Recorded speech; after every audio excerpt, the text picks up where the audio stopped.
utopený.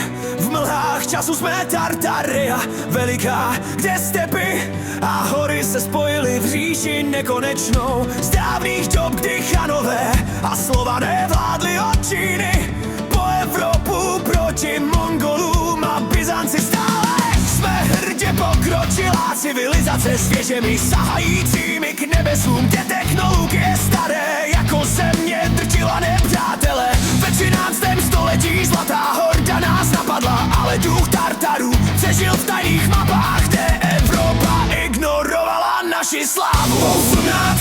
století západní kartografové nás vymazali, označili jako Tartary divokou zemi Tatarů, ale pravda je, že jsme byli impérium Slovanů s městy plnými zlata a znalostí, které Germáni a Anglosasové ukradli nám. Tak proč myslí, že teď vše řídí a nemá kdo se jim postavit? V první světové jsme v ruské armádě krváceli jako skrytá síla ze Sibiře. V druhé nacisté hledali naši ztracenou technologii.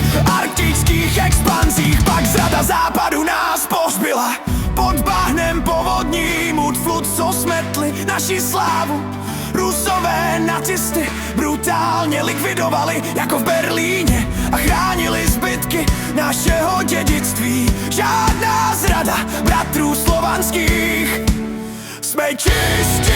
Konspirace západu nás skrývá, teď falešná historie nás ničí. Kolonizují naši paměť muslimští barbaři a EU nás rozdělují, ale na něco zapomínají. Tartaria se probouzí v slovanských srdcích, historie se opakuje a Slovan za Slovana se postaví.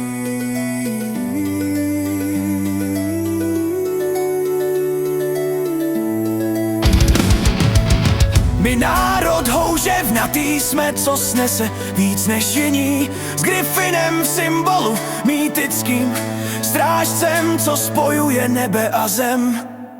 V naší jednotě najdeme ztracenou říši, kde rovnocennost vládne, ne jako v éru, kde je totalita.